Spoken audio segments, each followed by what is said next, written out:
Às vezes eu acordo de madrugada com o mesmo barulho de antigamente, a porta abrindo devagar, como se a casa respirasse. Não é vento. É lembrança. A primeira lembrança que tenho da vida não é de brinquedo nem de escola, é do olhar do meu pai parado na minha porta, numa noite em que eu ainda era menina e tudo mudou para sempre. Hoje me chamam de Dona Marilda dos Anjos, a velhinha da quitanda.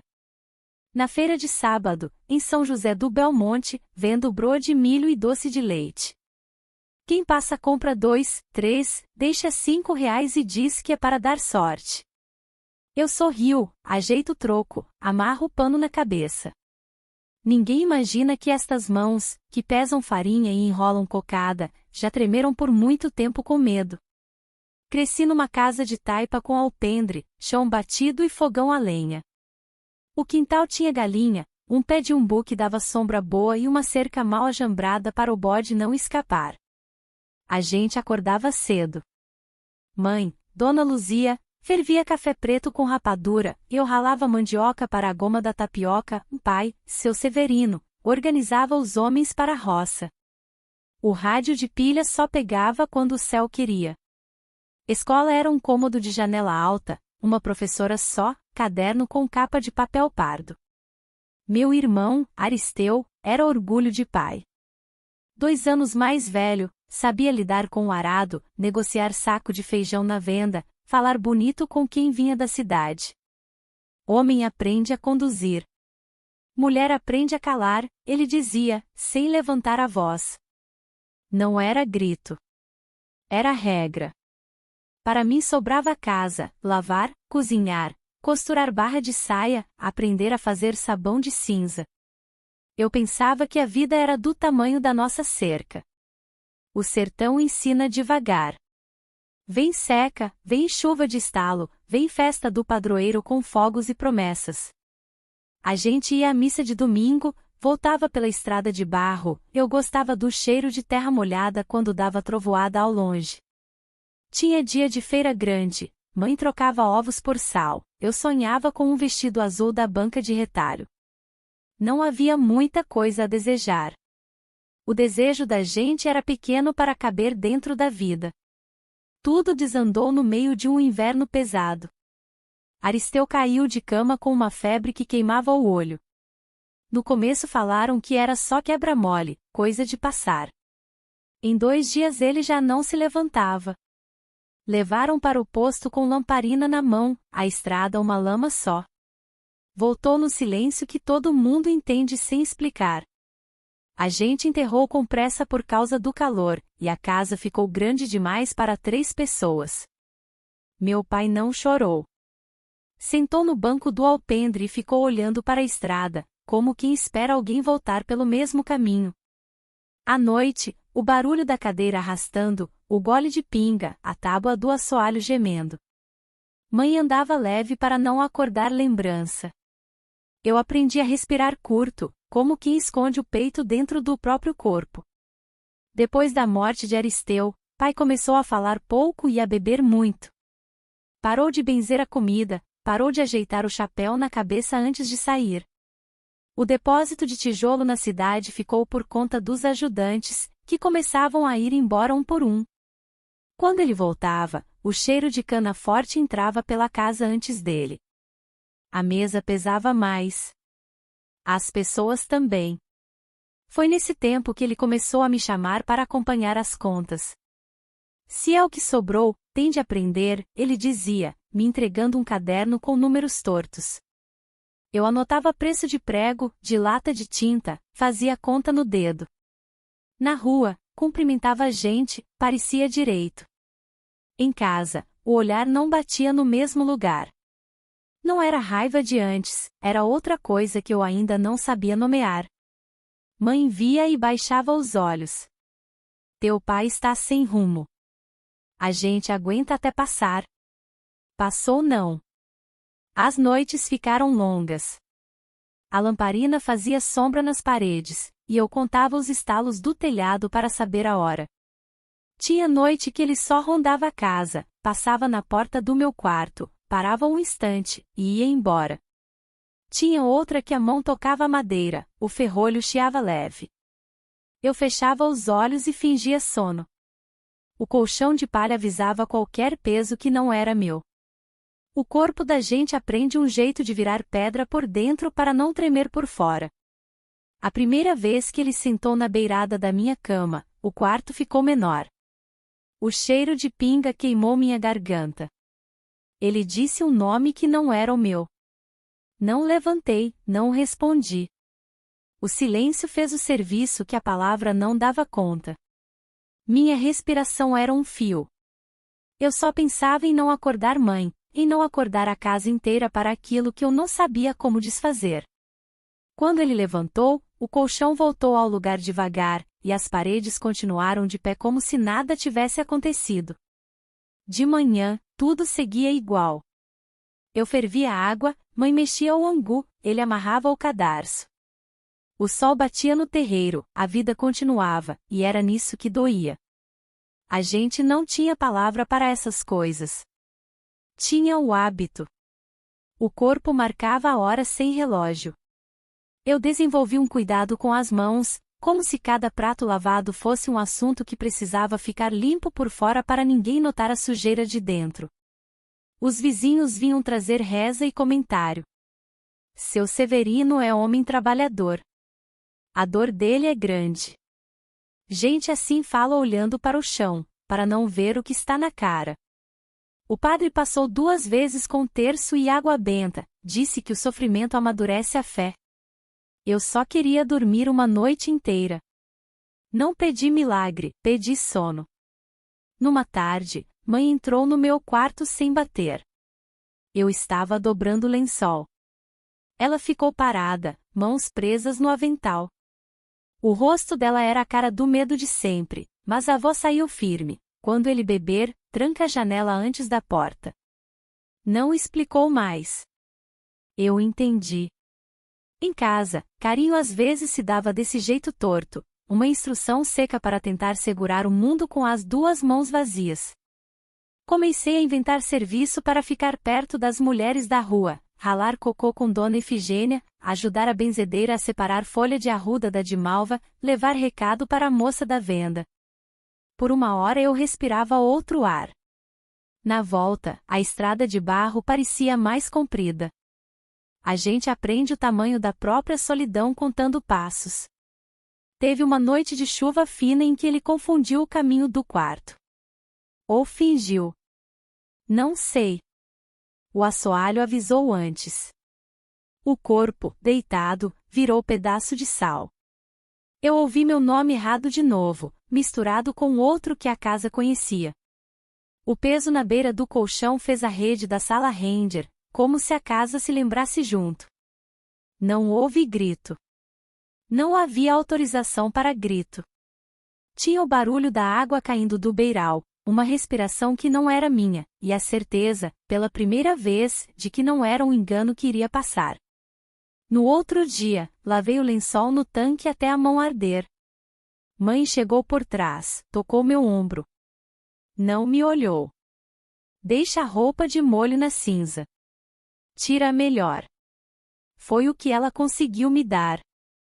Eu quis perguntar por quê, eu quis dizer alto que tinha uma coisa errada no centro da casa. A voz não saiu. O mundo da gente, quando é pequeno, não tem onde colocar perguntas grandes. Depois disso, pai começou a me levar mais à cidade. Eu carregava lista, caneta, aprendia preço e prazo. Na calçada, os olhos dele eram de homem respeitado. Dentro de casa, era outro. Às vezes ele chegava cedo, às vezes nem chegava. Quando chegava torto, mãe punha água no feijão e calava. Eu cortava cebola e rezava para que aquela noite fosse uma daquelas em que o ferrolho não chiava. Se eu disser que não pensei em fugir, minto. Pensei muitas vezes. Mas fugir para onde? Eu não conhecia caminho nenhum que não passasse pela nossa cerca. Tia Rita morava a 3 léguas, mas homem manda recado mais rápido que mulher corre. E fugir com que dinheiro? Eu tinha 2 saias, um par de sandália e um caderno com conta de prego. O medo amarrou meu pé na quina da cama. Hoje, quando alguém me pergunta como foi que começou, eu digo como estou dizendo agora. Começou com uma porta abrindo devagar e com gente fingindo que era o vento. O resto veio de pedaço em pedaço, como goteira que encontra caminho dentro da parede. Não foi de uma vez. Foi uma sequência que a gente reconhece tarde demais. Eu sobrevivi, mas não como inteira. Ainda não é hora de contar tudo. Nesta primeira parte, basta dizer que a primeira porta que se abriu naquela noite nunca mais voltou a fechar por completo. E que a menina que eu era aprendeu a ficar em pé por dentro, mesmo deitada. O resto eu conto depois. Dizem que quando a gente perde alguém querido, a casa nunca volta a ser a mesma. No nosso caso, a casa não só mudou de tamanho, ela virou um lugar estranho, cheio de sombra. O quarto do meu irmão Aristeu ficou fechado. A cama, feita do mesmo jeito que ele deixou, parecia esperar o corpo que não voltava. Meu pai, que antes falava pouco, passou a falar com o nada. Sentava na cadeira do alpendre e murmurava frases soltas, às vezes chamava o nome do filho como se ele tivesse indo buscar água no poço. Minha mãe, Dona Luzia, andava pela cozinha como se carregasse pedra na cabeça. Tudo nela era silêncio. Até o jeito de mexer o angu parecia mais pesado. Às vezes, eu queria perguntar se ela também sentia o ar da casa preso, mas a coragem não alcançava a boca. Mulher não fazia pergunta. Mulher aprendia a aguentar. Foi isso que ela sempre repetia. Na feira de São José, as vizinhas cochichavam: seu Severino tá acabado, coitado. Homem nenhum aguenta enterrar o filho. Para o mundo, ele era vítima da desgraça. Para dentro, era outra história. Depois da morte de Aristeu, pai começou a me olhar de forma diferente. Não era mais aquele olhar de comando, de cobrança. Era um olhar estranho, como se buscasse no meu rosto algo que eu não podia dar. No começo, pensei que fosse coisa da minha cabeça, até porque ele nunca me chamava de frente. Era de lado, por cima do prato, quando eu servia a comida, ou no terreiro, quando eu lavava a roupa. Um olhar longo demais. As noites eram as piores. A pinga deixava ele com passo cambaleante. O assoalho avisava, primeiro a cadeira arrastando, depois o render do piso perto do meu quarto. Eu prendia a respiração, apertava o lençol no peito, rezava baixinho. Quando ele não abria a porta, eu agradecia a Deus em silêncio. Quando abria, era outra história. O peso da presença dele fazia o quarto ficar menor que um caixote. Uma vez, ele entrou e sentou na beira da cama. O colchão de palha gemeu. Eu fiquei imóvel. O cheiro de suor e álcool queimava o ar. Ele passou a mão no meu cabelo, chamando um nome que não era o meu, Aristeu. Meu corpo inteiro gelou. Eu queria gritar, mas o grito não vinha. O que saiu foi silêncio. Silêncio que engole a gente por dentro. De manhã, tudo seguia como se nada tivesse acontecido. Eu fazia café, mãe passava a roupa, ele ajeitava o chapéu. O sol batia na cerca, o galo cantava, e a vida fingia normalidade.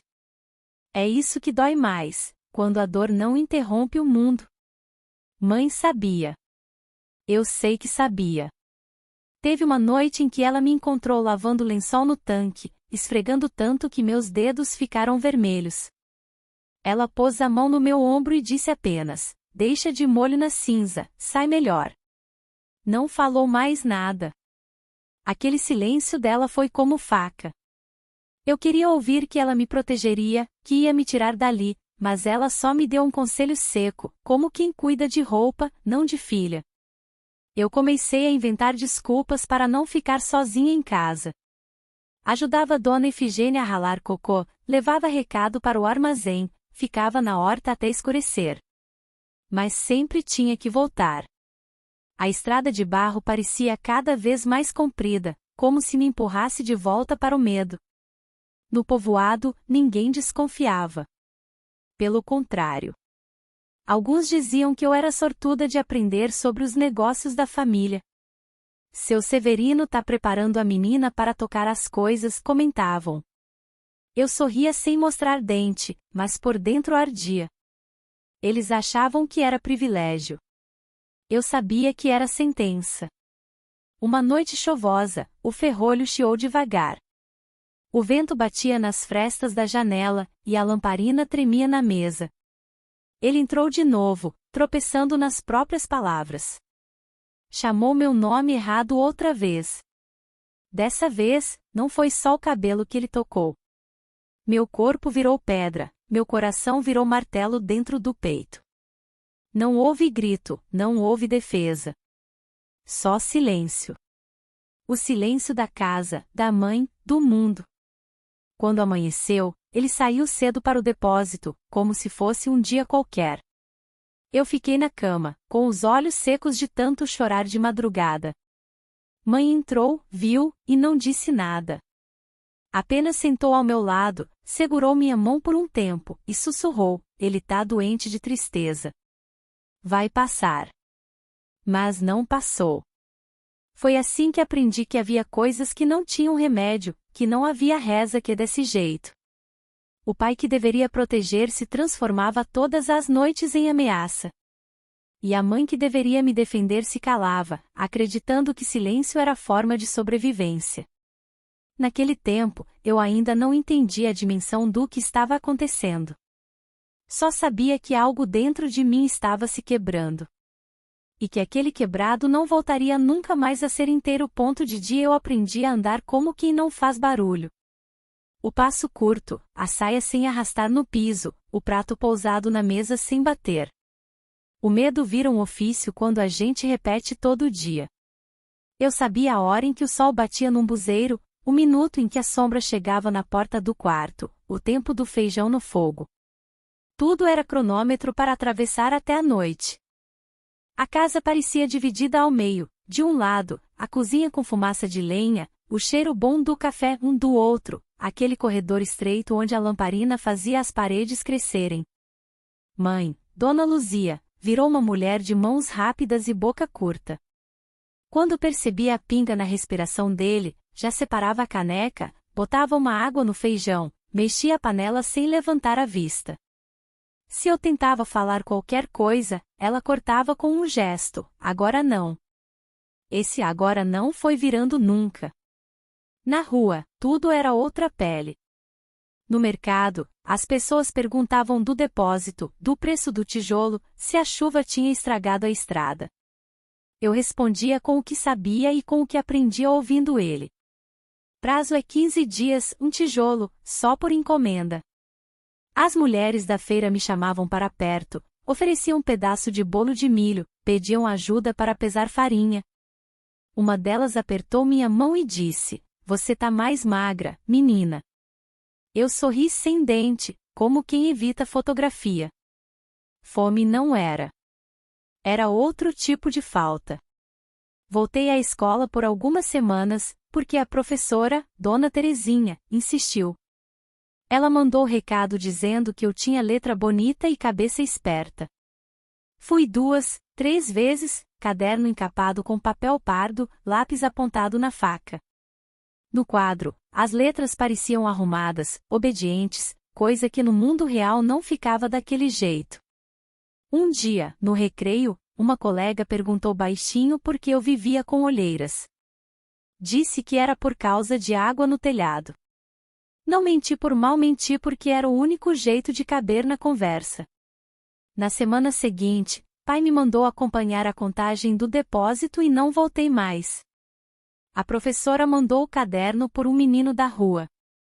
Quando puder, apareça, escreveu. Não pude. De tarde eu me oferecia para fazer serviço fora de casa, buscar água no barreiro, levar recado para o armazém, ajudar Dona Efigênia a ralar cocô. A benzedeira, Dona Nair, me deu um patuá numa fita miúda, para segurar o mal-olhado, minha filha. Eu escondi dentro da roupa, costurado por dentro da barra da saia. Um dia, ele viu a fitinha caindo no chão. Viu? Isso aí não segura nem vento. deu as costas e saiu, como quem chute uma formiga do caminho. O patuá ficou comigo, mesmo assim. Não era milagre que eu queria. Era lembrar que alguém me via. As noites vinham no passo da lamparina. Eu aprendi a trancar a janela antes da porta, como mãe tinha ensinado. Mesmo assim, havia noite em que o ferrolho chiava leve, como se a casa abrisse sozinha. Ele entrava sem pressa, o chão avisava. Às vezes, sentava na beira da cama e dizia a Aristeu com voz de quem chama de longe. Outras, falava pouco e respirava pesado, e bastava. Não digo as palavras que não preciso dizer. Quem viveu entende. Quem escuta com o coração também. Mãe sabia. Eu vi nos olhos dela muitas vezes. Uma vez, encontrou o lençol de molho e as minhas mãos vermelhas de tanto esfregar. Enxugou o pano, ajeitou na corda, e me olhou de um jeito que era pedido e desistência ao mesmo tempo. À noite, ela deitou na rede da sala, como se o barulho da casa pudesse vigiar melhor do que nós. Eu cochilei na cama, vestida, com a chave dentro da mão, como quem segura um peixe vivo. Quando acordei, a chave ainda estava ali, fria, e a janela cheirava a sereno. A gente aprende a medir desgraça em detalhes. Teve um dia de romaria. O povo se preparava para São José, Terezinha organizando ladainha, as bandeirinhas de papel de seda penduradas no arame, o mastro pronto para erguer no terreiro da igreja. Eu ajudei a enrolar pamonha, bati massa de bolo, cantei baixinho com as outras. À noite, no adro, fogueira acesa, sanfona longe. Eu pensei, por um instante, que podia caber ali, no meio de todo mundo, invisível como pedra do chão.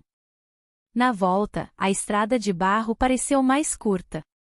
Mas a casa estava do mesmo tamanho quando a gente entrou, e o silêncio fez questão de me lembrar. Ele começou a me levar mais vezes à cidade. Eu ia com o caderno de contas, anotava a mercadoria que entrava, preço que saía.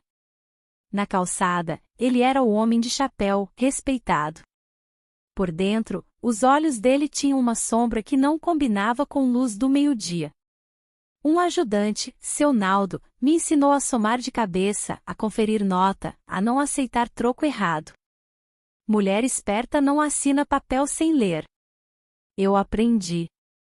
Assinatura nenhuma me salvou do que acontecia dentro de casa, mas aprendi mesmo assim. Comecei a ter enjoos que não combinavam com o calor, cheiro de gordura me embrulhava o estômago. A primeira vez, culpei a pamonha de ontem, o café forte demais, o sol. O corpo da gente dá aviso antes de dar notícia. Minha menstruação atrasou mais do que o costume. Eu fiz conta, desmanchei, torci, e a conta insistiu no mesmo resultado. Botei a mão na barriga como quem procura um furo na roupa. Não era certeza ainda, era só um medo com o nome guardado.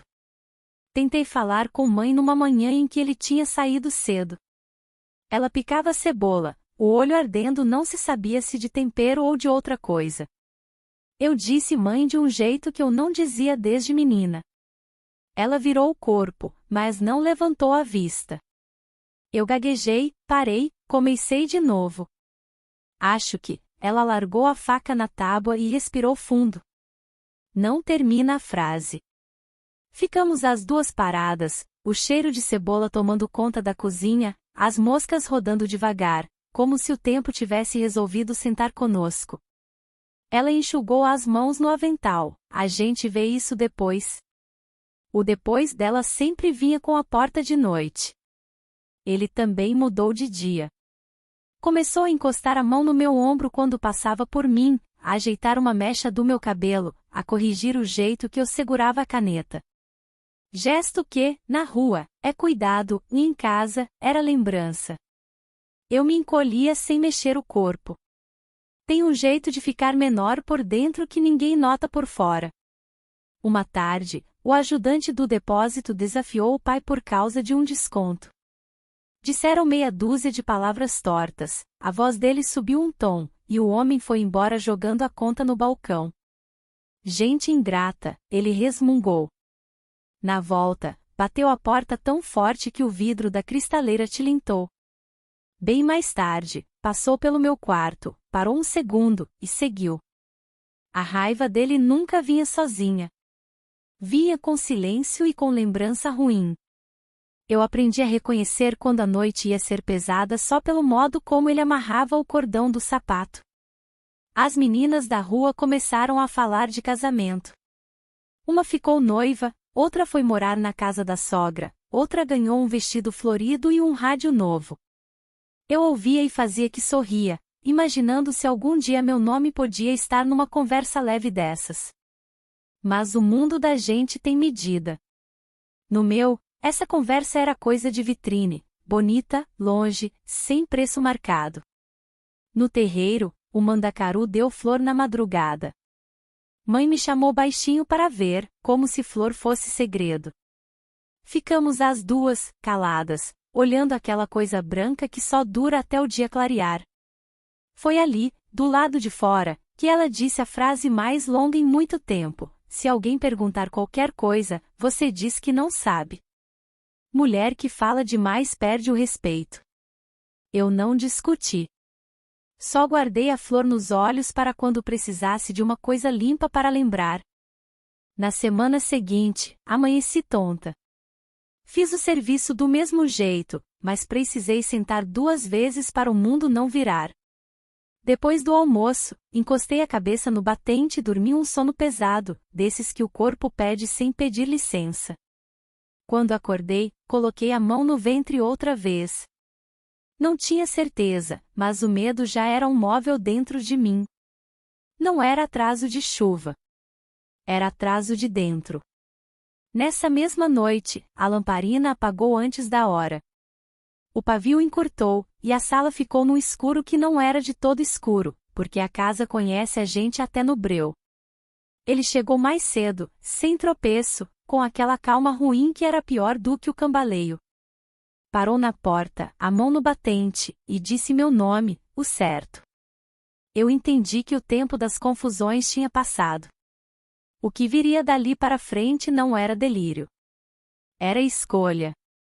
Eu poderia terminar dizendo que foi quando decidi fugir. Não foi. A verdade é que eu não decidi nada naquela hora. Gente com medo grande não decide. Sobrevive. Naquela noite, eu aprendi só mais uma coisa, que os dias também adoecem, não só as pessoas. E o nosso dia já estava doente fazia tempo. Se eu tinha um resto de infância, ele ficou naquela lamparina apagada. O resto eu levaria para frente, com um atraso que não era de feira nem de chuva. Era de corpo. E de silêncio. A barriga começou a pesar antes mesmo de eu admitir para mim mesma. Não era só enjoo, não era só cansaço de roça. O corpo da gente avisa quando carrega segredo. Eu tentava esconder, usava saia mais larga, apertava uma faixa na cintura, evitava comer na frente dos outros. Mas mãe percebia. Mãe sempre percebe, mesmo quando finge que não. Um fim de tarde, ela entrou no quartinho onde eu lavava roupa no tanque. Ficou me olhando, o olhar duro, sem palavra. Eu quis disfarçar, abaixei a cabeça, esfreguei mais forte o lençol. Ela deu 2 passos, encostou a mão fria na minha barriga e perguntou seca: quanto tempo? Eu respondi quase sem voz: não sei, mãe, acho que 2 meses. Ela respirou fundo, tirou a mão devagar e disse apenas: seu pai não pode descobrir. Eu gelei. Não por causa dele, isso eu já conhecia, mas pela maneira como ela disse. Não era cuidado, era medo. Ela passou dias sem me olhar direito. Me enfiava a serviço o tempo todo, carregar balde, buscar lenha, pular do banquinho de propósito. Eu entendia sem que ela falasse, era para ver se o corpo desistia sozinho. Mas o corpo não desistiu. Na feira, comecei a ouvir cochichos. Uma vizinha comentou que eu estava abatida. Outra disse que meu rosto andava inchado. Eu sorria sem mostrar dente, respondia que era o calor, que era cansaço. O mundo gosta de arrumar motivo quando não conhece a verdade. À noite, pai continuava no mesmo ciclo, pinga, passos pesados, silêncio quebrado pelo ferrolho. Só que agora, cada vez que eu ouvia o assoalho gemer, uma parte de mim não era só medo. Era também vergonha. Vergonha do que carregava dentro. Vergonha de um segredo que eu não pedi, mas que agora era meu. Mãe começou a falar de uma mulher chamada Dona Zefa, parteira e rezadeira lá da beira do rio. Diziam que ela resolvia problemas de moça. O jeito que mãe falou me fez entender sem precisar explicar. Eu estremeci. Disse que não queria. Ela retrucou: você não sabe o que é criar filhos sem homem. Vai ser a nossa desgraça. Eu chorei em silêncio, agarrada na beira da cama, repetindo para mim mesma: se veio, é meu. Não vou matar. Os dias se arrastavam como boi cansado. Eu fazia de tudo para não cruzar o olhar dele, mas ele parecia me vigiar mais. Corrigia minha conta no caderno, pedia que eu fosse junto pesar saco de cimento, mandava que eu anotasse os nomes dos fregueses. Eu obedecia, calada. O jeito que ele se inclinava sobre mim, o cheiro de suor misturado à pinga, fazia meu estômago embrulhar. Eu já não sabia se era gravidez ou medo. Uma noite, acordei com mãe sentada na beira da cama. Ela chorava baixo, com a mão cobrindo o rosto. Eu tentei segurar a mão dela, mas ela afastou. Severino tá ficando mais perigoso. Um dia ele mata a gente. Eu quis acreditar que era começo de coragem. Mas depois ela completou: só que mulher não larga marido. O povo não perdoa. E aí eu entendi, não era coragem. Era desespero amarrado no costume. O tempo foi passando, e a barriga foi crescendo. Eu escondia com o vestido solto, mas não dava para disfarçar muito. Pai parecia não perceber, perdido nas próprias sombras. Às vezes gritava com o vizinho, acusava o empregado de roubo, falava com a cadeira como se fosse gente. Outras vezes vinha manso, chamava meu nome certo, mas o olhar, aquele olhar fazia meu corpo encolher mesmo quando eu estava de pé. Certa tarde, mãe entrou com um chá escuro, amargo. Mandou eu beber tudo. Disse que era para fortalecer. Eu entendi que não era. O gosto queimou minha garganta, me deu tontura. Deitei, sentindo cólica, mas não passou disso. Ela ficou rondando, esperando algum sinal. Quando percebeu que não ia ter, saiu batendo a porta, como se fosse eu a culpada. Eu aprendi a andar mais devagar. O peso na barriga me lembrava a cada passo. À noite, deitada, eu punha as duas mãos em cima, sentia pequenos movimentos, como borboleta presa. Era vida. Vida que ninguém queria, mas que estava ali. Eu prometia baixinho: eu vou te proteger. Mesmo que seja só eu. Naquele tempo, eu sonhava com fuga. Imaginava ir até a casa de tia Nazaré, em Salgueiro. Pensava em me esconder no meio da feira grande, sumir na multidão. Mas sempre havia o e depois? Com que dinheiro, com que roupa, com que história eu apareceria lá? A gente foge com o corpo, mas o mundo pergunta nome, pergunta origem. E o meu estava amarrado naquilo que eu não podia contar. Pai começou a piorar. Já não cuidava de negócio, perdia cliente, brigava sem motivo. Um dia, na colheita, jurou que Aristeu estava vivo, correndo no meio da roça. Saiu atrás, chamando, até que os vizinhos tiveram de segurar. A notícia correu pelo povoado: seu Severino tá ficando maluco. Mas ninguém imaginava o que acontecia dentro de casa. Naquela noite, ele voltou suado, enlameado, os olhos esbugalhados. Ficou em pé na porta do meu quarto. Não entrou. Só disse: você é o que sobrou. Virou as costas e foi embora. Eu tremi inteira. A barriga mexeu como se entendesse. Foi nesse instante que percebi que não era só eu contra ele. Éramos dois. Eu e o que carregava dentro. E que, de algum jeito, aquele serzinho me dava força. Não força de enfrentar, ainda não, mas de resistir. E resistir era o que eu fazia, noite após noite, dia após dia, esperando que algum fio de esperança viesse de fora. Mas a verdade é que ninguém vinha. Nem vizinho, nem padre, nem parente. E a casa continuava de pé, guardando em silêncio a nossa desgraça. Eu não sabia, mas o pior ainda estava por vir. O pior não chegou de tromba d'água nem de grito. Chegou de fogo pequeno, desses que começam quietos e lambem a beira da mesa como língua de bicho. Era véspera de São João.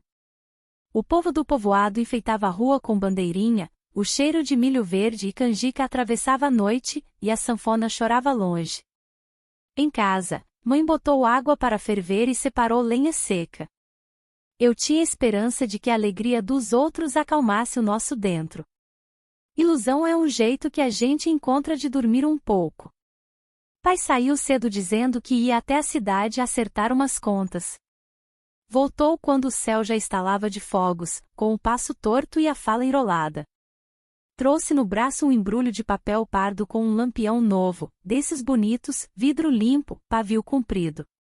Para clarear esta casa escura, disse, rindo de um jeito que não era riso. Mãe evitou o olho dele, me mandou pôr o lampião na mesa. Eu tremi por dentro. Coisa nova dentro de casa era aviso, algum barulho ia pedir lugar. Ele acendeu o lampião e aumentou o pavio como quem desafia a noite. A chama subiu alta, bonita, e o brilho bateu nos olhos dele de um modo que me arrepiou. Deu 2 goles na garrafa, bateu com o fundo dela na mesa e começou a falar sozinho. Falava com Aristeu como se o filho estivesse apenas do outro lado da sala, atrás da sombra. Vem ver, meu filho, clareei a casa. Mãe, num gesto rápido, tentou baixar o pavio. Ele segurou o pulso dela sem força, mas com um jeito que toldava o ar. Deixa, mulher. Foi quando a fita das bandeirinhas lá fora voou e entrou vento pela janela. A chama dançou, encostou no pano de prato pendurado no prego, e o pano chiou antes de virar brasa. Eu corri para bater com a mão, mãe jogou água da chaleira, e o fogo fez barulho de raiva por ter sido interrompido. O cheiro de tecido queimado grudou na garganta. Olha o que você faz, Severino, mãe sussurrou, e naquele sussurro tinha um medo antigo. Ele empurrou a cadeira com força, o vidro do armário tilintou. A casa é minha. Se eu quiser botar fogo, eu boto. Não gritou alto, disse baixo, que é pior. Pegou o lampião pela alça, como se fosse mostrar para alguém, e tropeçou no pé da mesa. O lampião balançou, a chama lambeu o próprio vidro, e por um segundo eu vi a sala como o fim de tudo. Naldo, o ajudante do depósito, que tinha vindo deixar um recado, entrou pela porta aberta e, sem pedir licença, arrancou o lampião da mão do meu pai, baixou o pavio, e falou grosso, o senhor vai queimar a casa com as mulheres dentro. Houve um silêncio que soltou poeira do teto. Pai ficou olhando vazio, como quem acorda de um sonho ruim sem lembrar do enredo.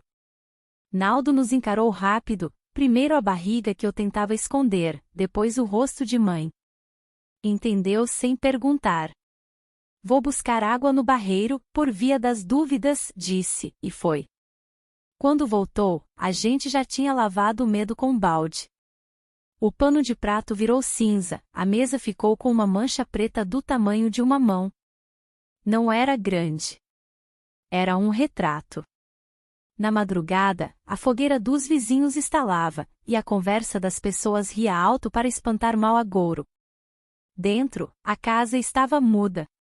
Pai deitou na rede da sala e ficou balançando devagar, o olhar pendurado no nada.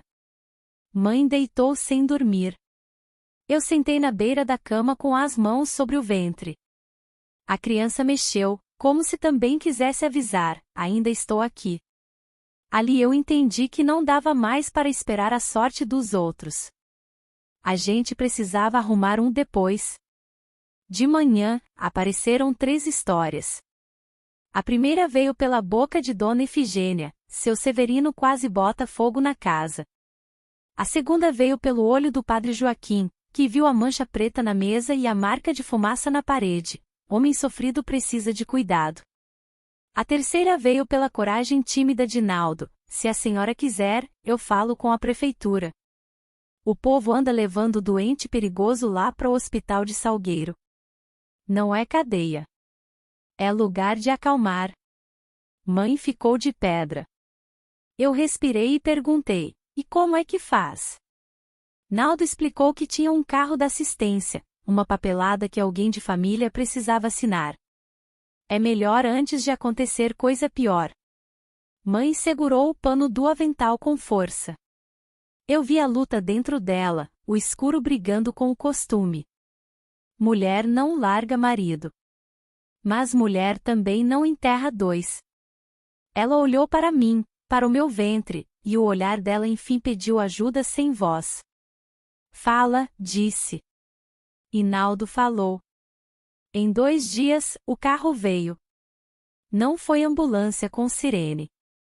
Foi uma caminhonete velha da prefeitura, banco de madeira, 2 homens de chapéu, um caderno de capa dura, uma caneta que falhava. Padre Joaquim passou antes para rezar sem alarde. Mãe assinou um papel sem ler, porque ninguém explicou. Eu fiquei atrás da porta, a mão na barriga, o coração batendo no pescoço. Pai saiu sem brigar. Parecia leve demais, como quem se entrega para ver se tem descanso do lado de lá. Subiu na carroceria olhando o céu, chamou um nome que não era o meu, e a caminhonete levou embora o barulho pesado das nossas noites. A casa ficou grande. O silêncio, pela primeira vez, não era ameaça. Era cansaço. Mãe sentou no banco do alpendre e chorou sem som, que era o jeito dela de chorar. Eu sentei no chão, encostei a cabeça na parede de taipa e deixei o corpo cair um pouco por dentro. A barriga respondeu com um cutucão miúdo. Estamos só nós 2, eu disse, não sabia ainda quem era. Agora a gente precisa sair daqui. A decisão de ir para Salgueiro não nasceu de coragem de filme. Nasceu de necessidade, a lavoura tinha virado prejuízo, o depósito perderá cliente, e a notícia de que pai tinha sido levado já corria na boca do povo. Severino endoideceu de vez. Junto com a novidade, vinham os olhos compridos em cima de mim, a pergunta que ninguém fazia mas todos pensavam. Mãe procurou tia Nazaré, irmã mais nova dela, que morava perto do mercado público de Salgueiro, vendendo linha, botão e fita. Diga que a menina ficou viúva. O povo entende melhor assim. Viúva de mentira era a história que o mundo aceitava sem cuspir na gente. Juntamos as coisas em 2 sacos de estopa, 2 saias, um vestido largo, uma panela pequena, o caderno de contas, um retratinho velho de Aristeu, R$ 28 escondidos na lata de biscoito. Mãe amarrou o cabelo, eu vesti a roupa que menos marcava o ventre. Fechamos a porta sem saber quando ia abrir de novo. A estrada até a rodoviária de São José do Belmonte é curta no mapa, longa no passo. O ônibus veio quente, gente com sacola, criança no colo, cheiro de gasolina misturado com suor. Sentei perto da janela para tomar ar. Em cada curva, eu segurava a barriga por instinto, como quem protege um segredo que respira. Salgueiro. O nome chega na boca do povo com sílabas quebradas, feira apinhada, barulho de martelo batendo em couro, o sol batendo no telhado das bancas. A casa de tia Nazaré ficava numa rua de trás, 2 peças só, quintalzinho com roupa estendida e um fogão a gás marcado de ferrugem. Ela abriu a porta como quem abre os braços. Me olhou inteira, do cabelo ao pé, demorou na barriga, e disse sem rodeio, vai ser difícil, mas a gente dá um jeito. Mãe assentiu, dura, como se pedir ajuda cobrasse imposto. No primeiro dia, tia me deu uma rede armada no corredor. À noite, o barulho não era mais o da nossa casa, era o rádio do vizinho, um cachorro que latia longe, o carro de polícia subindo a rua devagar. Eu fiquei deitada de lado, a mão no ventre, e ouvi o mercado acordar antes do sol. A cidade tem um relógio que não precisa de sino. Quando a primeira banca levanta a lona, o resto desperta junto. Inventamos a história no segundo dia, como quem costura pano com linha grossa. Eu era viúva recente, o marido tinha caído do caminhão de tijolo, Deus o tivesse. Ninguém questionou. Mãe repetia a versão com a mesma voz com que dava bom dia. A mentira, naquele tempo, era o remédio mais barato. Doía menos que a verdade contada pela metade. Eu tentei arrumar serviço logo. Tia Nazaré me levou no hospital, que sempre precisava de gente para lavar lençol, virar doente, servir sopa, limpar corredor. Não era emprego de carteira, era de confiança e vista grossa, R$ 6 por dia e um prato de comida. Me aceitaram porque eu tinha jeito de fazer sem perguntar. O cheiro de desinfetante ardia no nariz, mas era cheiro de sala limpa, não de lamparina tropeçando na mesa. No fim da primeira semana, voltei para a casa de tia com os dedos enrugados de água, os braços doendo. Mãe tinha ajeitado a cozinha, deixado uma canjica pronta, e dormia cedo. A barriga começava a aparecer, sem pedir licença. Quando deitei na rede, senti 2 pontinhos alternados, como se brincassem de empurrar o mundo de dentro para fora. Eu sorri sozinha, no escuro, pela primeira vez em muito tempo. Não porque a vida tivesse ficado fácil, mas porque, por um instante, não tinha ferrolho rangendo na minha cabeça. No domingo, fui à missa com tia.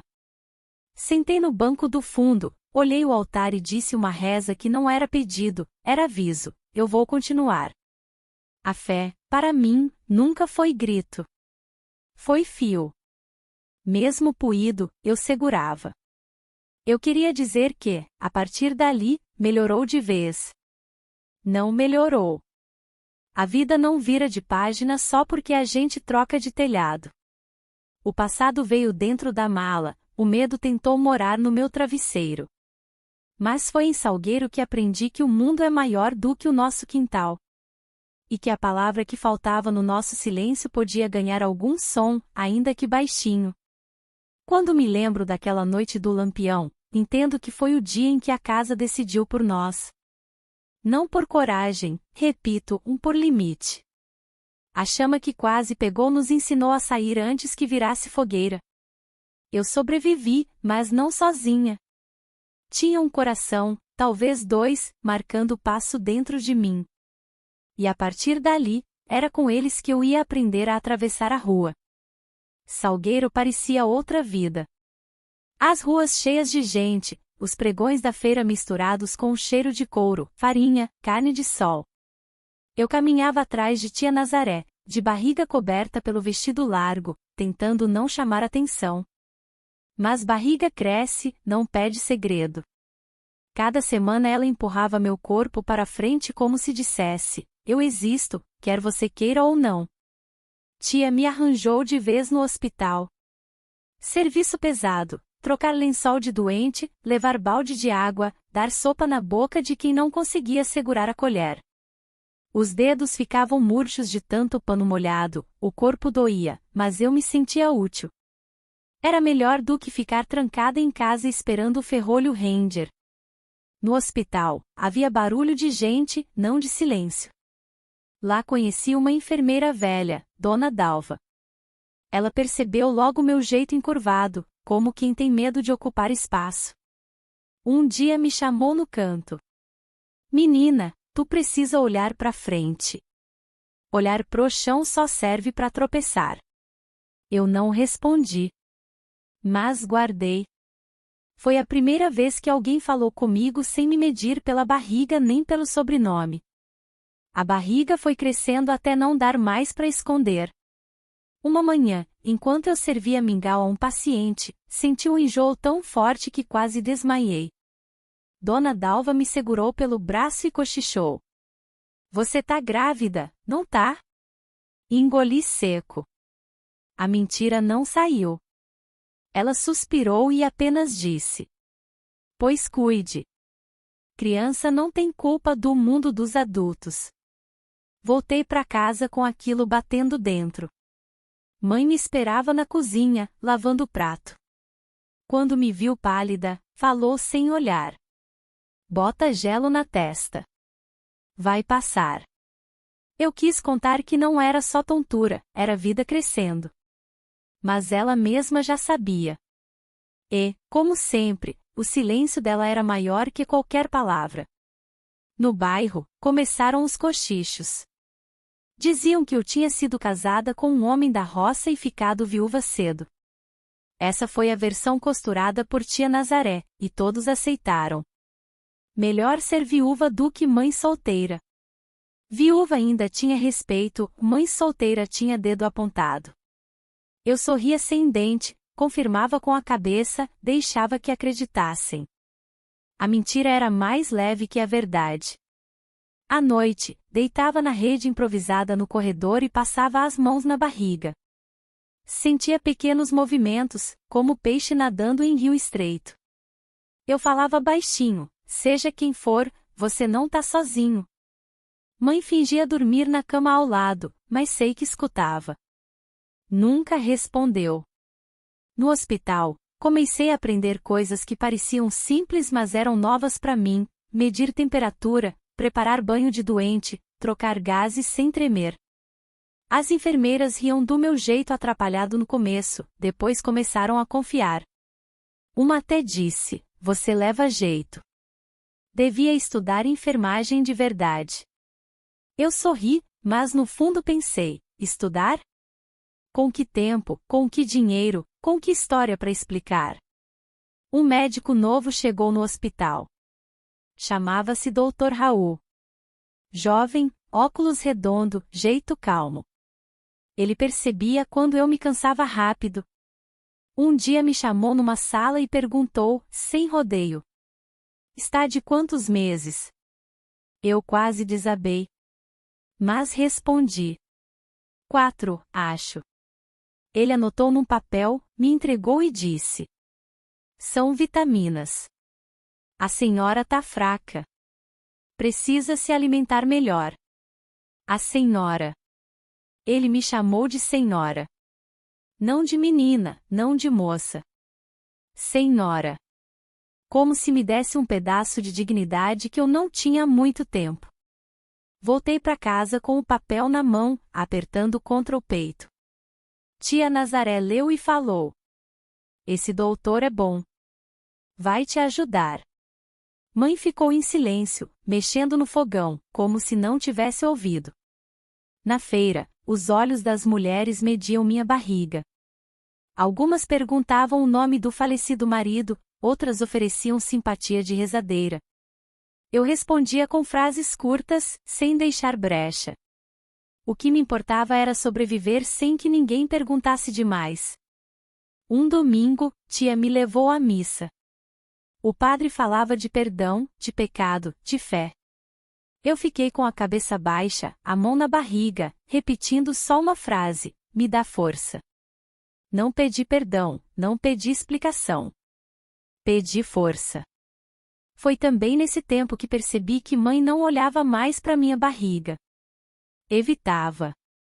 Como se negar o olhar fosse negar o que estava ali. Às vezes eu a pegava chorando sozinha, mordendo o canto do pano. Outras, ela voltava do sanatório, onde ia visitar meu pai, e dizia apenas: ele tá piorando. Nada mais. A barriga cresceu rápido. Uma noite, senti um chute forte, diferente de todos. Chamei mãe, ela veio, encostou a mão fria no meu ventre e, por um segundo, sorriu. Mas logo o sorriso sumiu. Virou as costas e disse: Deus sabe o que faz. Foi a primeira vez em meses que ouvi ela falar o nome de Deus. Eu deitei, acariciei a barriga e pensei: se Deus sabe, então que me dê coragem. Porque eu ainda não tenho. E foi assim que entendi que minha vida já não era só minha. Que, gostando ou não, eu carregava um futuro dentro de mim. E que esse futuro seria o fio que ia me segurar viva. Mas eu não fazia ideia do peso que ainda viria junto com esse nascimento. O tempo do meu corpo virou relógio que eu não dominava. De manhã eu trabalhava no hospital, à tarde ajudava a tia Nazaré na banca de linha e botão, à noite deitava na rede e contava os soluços da barriga. Um dia, entre trocar lençol e ferver pano, senti uma fisgada que não era de cansaço. Encostei na parede fria do corredor e respirei curto. Dona Dalva me olhou de longe e veio, seca e certeira, como sempre. Hoje não volta pra casa, menina. Fica. Se for dor de começo, a gente vê. A sala de partos era pobre, mas tinha ordem. Alumínio brilhando do jeito possível, água quente em bacia, pinça de ferver no álcool, panos passados. Dr. Raul apareceu com o bloco no bolso da camisa, óculos descendo no nariz. Vai dar certo. Sem alarde. Eu assenti com a cabeça. O corpo não pediu licença, só começou seu trabalho. As horas andaram em passos curtos. Entre uma contração e outra, eu pensava na rede de casa, na voz de tia no mercado, no rádio do vizinho. Quando a dor apertava, eu agarrava forte a beira do lençol e lembrava de respirar. Dona Dalva guiava. Agora. Empurra. Depois descansa. Guarda força. O primeiro grito veio como quem abre janela. Puseram o pequeno no meu colo, quente, escorregadio, vivo. Eu chorei sem barulho. Quis dizer um nome, mas não saiu. Antes que eu guardasse o choro, a dor voltou com outra cara. O olhar de Dona Dalva cortou para Dr. Raul. Tem mais. Ele já sabia. Calma, Marilda. 2. O segundo veio teimoso, demorando, como se estivesse escolhendo o caminho. Quando veio, a sala ficou mais clara. Não era milagre. Era vida em dobro. Eu beijei as testas, uma e depois a outra, e falei por dentro, a casa agora somos nós. Dr. Raul sorriu de canto e perguntou se eu tinha pensado nos nomes. Pensei em dizer nomes de santo, em promessas que eu nunca soube fazer. Acabei dizendo o que coube na boca. Bento e Natan. Anotaram no papel Bento e Natan, embrulhados em pano limpo, cheirando a começo. À tarde, tia Nazaré chegou com um pacote de fralda de pano e um sorriso que cansou antes de dobrar na boca. Viu os meninos, fez o sinal da cruz, beijou minhas mãos. Depois, no canto, falou baixo. Para registrar, a gente mantém a história da viuvez. É o jeito menos doído. Assenti. Era mentira que me deixava respirar. No cartório, dali a uns dias, Bento e Natan seriam filhos de pai falecido. Não era bonito, mas era possível. Mãe veio ver os meninos 2 dias depois, mais curvada, mais pequena. Entrou na enfermaria sem fazer barulho, parou diante dos berços de metal, e o rosto dela amoleceu por um segundo. A mão tocou o vidro com a ponta dos dedos, como quem testa água. Depois sentou do meu lado. Não olhou para mim. Disse só. Ele não melhora. Eu entendi sem nome. Ele era meu pai. Os médicos falam que a cabeça dele tá se perdendo. Tem hora que não conhece ninguém. Tem hora que chama pelo morto. Ficamos caladas, o relógio do corredor marcando segundos que não cabiam na sala. Antes de ir, ela segurou meu punho com força inesperada. A voz saiu falhando, mas saiu. Seu pai. Parou no meio. Soltou. Foi embora. A frase ficou dentro do meu braço, sem final. Os dias seguintes foram de aprender peso novo. 2 bocas, 2 mãos minúsculas, 2 choros que se alternavam como revezamento de vigia. Eu apertava um contra o peito enquanto o outro dormia, e trocava quando o primeiro descansava. Na madrugada, Dona Dalva passava na porta e deixava um olhar que valia mais do que palavra. Às vezes, Dr. Raul aparecia com uma amostra de pomada, um frasco de vitaminas, um pedaço de conselho. Você precisa comer melhor. Quem amamenta sem se alimentar desaba. Eu respondia que faria o possível. Ele sabia o tamanho do possível de gente pobre. No dia do registro, o cartório cheirava a papel velho e suor de fila. Tia segurou uma das crianças, eu segurei a outra, e a moça do balcão perguntou sem levantar a vista. Nome do pai? Tia disse a frase treinada, doída e lisa. Viúva. A moça não perguntou de quê. Escreveu. Carimbou. Pronto. Bento e Natan ganharam número e letra, e eu ganhei um susto pequeno de alívio. À noite, de volta à casa, mãe não estava bem. Tia percebeu o rosto pálido, o suor frio. Sentaram-na na cadeira, deram água com açúcar, nada adiantou. Chamamos um vizinho com carro para levar ao hospital. Eu fui atrás, os meninos ficaram com a vizinha de porta. No caminho, mãe apertou minha mão e repetiu a palavra que tinha quebrado antes. Seu pai, ele, não é. A frase morreu encostada no vidro da janela. O resto perdeu o rumo. No hospital, fizeram o que dava. Mãe partiu como quem apaga a lamparina no sopro. Sentei no banco do pátio com a cabeça entre as pernas, o mundo batendo nos ouvidos.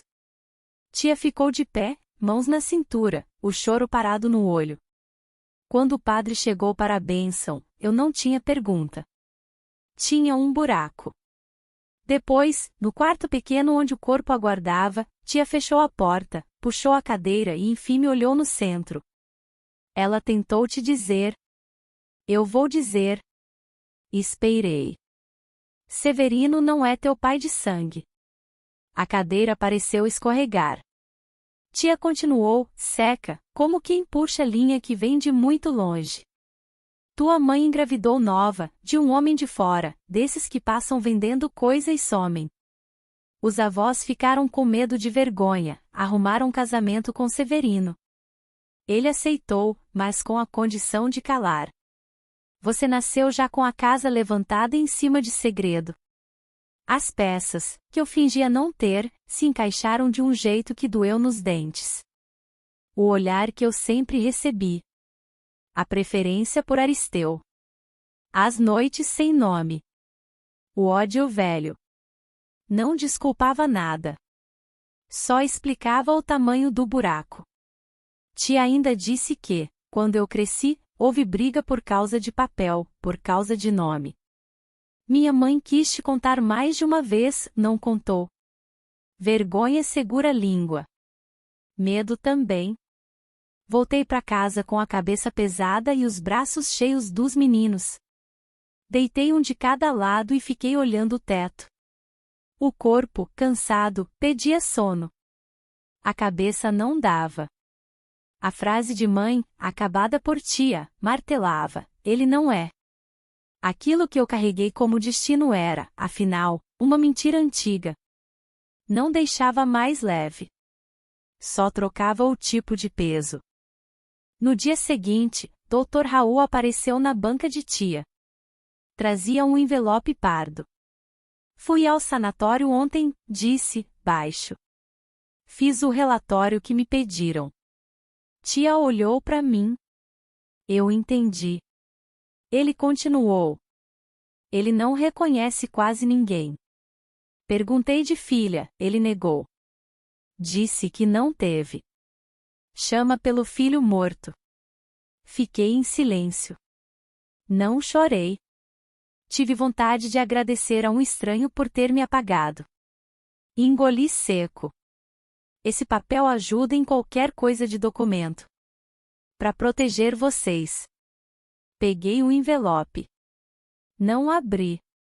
Era menos sobre lei, mais sobre limite. Dali para frente, o nome dele não entrava mais na minha cozinha nem no papel dos meus filhos. As semanas passaram como passam as coisas que exigem muita mão. Entre trocas, mamadas e o trabalho picado no hospital, eu ajeitei algum rumo. Às vezes, quando Bento dormia, Natan acordava, quando Natan sossegava, Bento pedia colo. Tia Nazaré inventou um pano jeito de amarrar os dois no peito, um de cada lado, e eu fui pra feira assim, vendendo botão, ouvindo piada de quem não sabe e bênção de quem entende sem perguntar. A cidade aprende a respeitar quem trabalha com a cabeça baixa e o pé firme. Em uma tarde de vento, sentei no degrau da porta com os meninos no colo e pedi pela primeira vez, não em igreja, não pra padre, pedi pra mim. Pedi coragem para matar dentro de mim o resto que Severino tinha deixado. Não sangue nem fogo. Só nome. Só o direito de dizer meus filhos sem lembrar dele. Tia, que escuta pensamentos sem precisar de palavra, falou de dentro da cozinha. Você pode usar só dos anjos. Teu nome cabe nele sem ser sombra. Eu sorri pequeno. Marilda dos Anjos. Bento dos Anjos. Natan dos Anjos. Soava limpo, do tamanho do que eu podia carregar. Mais tarde, voltei ao hospital com o envelope de Dr. Raul. Ele carimbou um formulário, explicou o caminho de cartório, disse que podia escrever uma declaração simples para registrar a situação do pai incapaz. Eu não peguei palavra difícil. Peguei a chance. Não era vingança. Era arrumar a casa por dentro. Quando cheguei, a rua já cheirava a chuva e poeira. Coloquei os meninos para dormir, sentei no chão do quarto, encostei as costas na parede de cal e respirei. Pela primeira vez, eu me senti dona de uma decisão que não era sobreviver apenas. Era escolher por onde começar o resto. No outro dia, registrei na cabeça uma promessa curta: meus filhos não herdam silêncio. Herdam trabalho, pão morno, rede esticada e nome que não fere. O passado não some, eu sei. Mas aprende a ficar do lado de fora quando a gente fecha a porta com a mão inteira. Ainda não acabou. Falta a parte do depois, o que fiz com o sobrenome, o que fiz comigo. Eu conto. Mas hoje basta dizer, Bento e Natan dormem. Eu também. E a casa, pequena, finalmente não pesa mais do que nós três. A vida em Salgueiro seguiu sem pedir licença. Os dias eram de trabalho no hospital e de feira com tia Nazaré, às noites, de choro alternado, uma criança pedindo seio enquanto a outra descansava. O corpo, cansado, às vezes pedia para deitar no chão de barro frio. Mas eu olhava para os meninos e lembrava do que tinha jurado, que eles não herdariam silêncio, nem sombra. O papel que Dr. Raul me entregou virou minha arma quieta.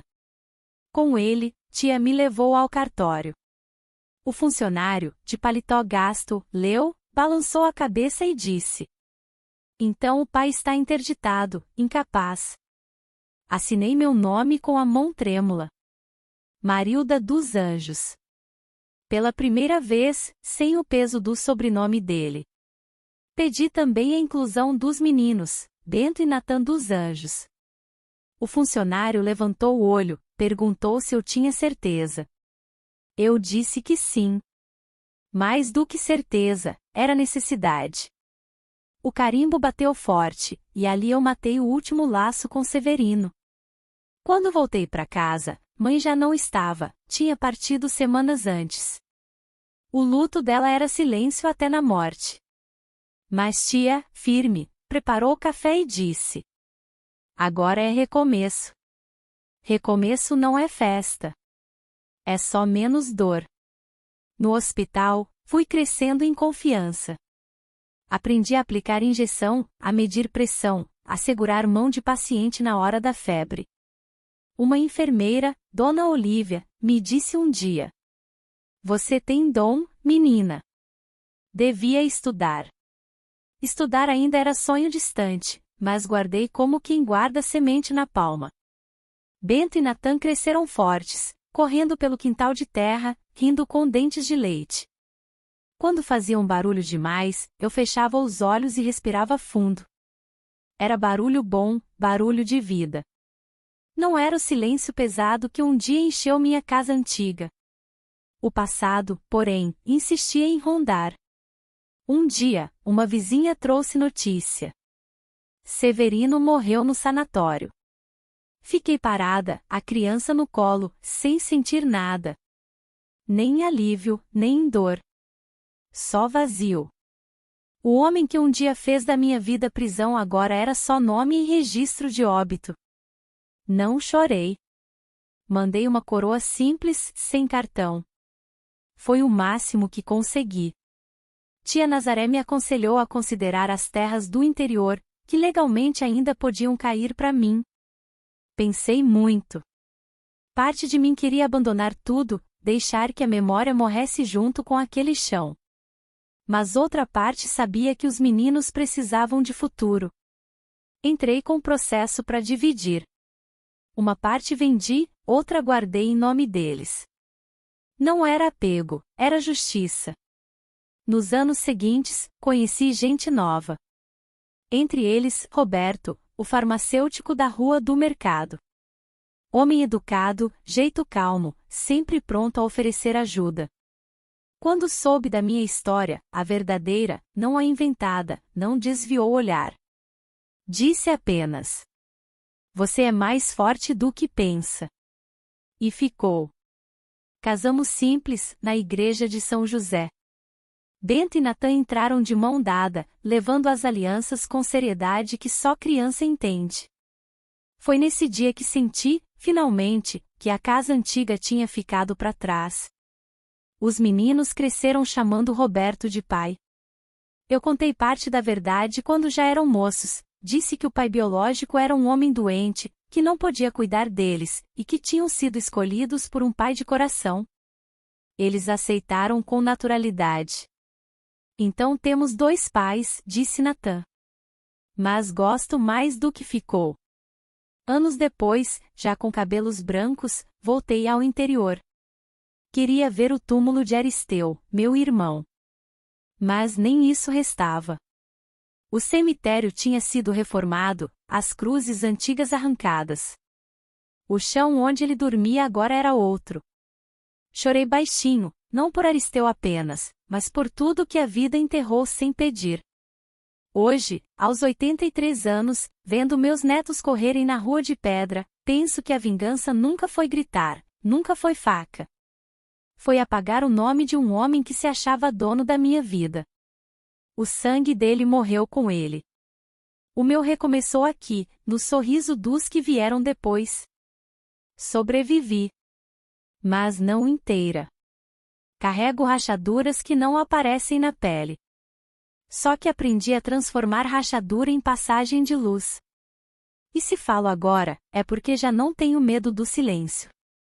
Meu nome é Marilda dos Anjos. Essa foi a minha história.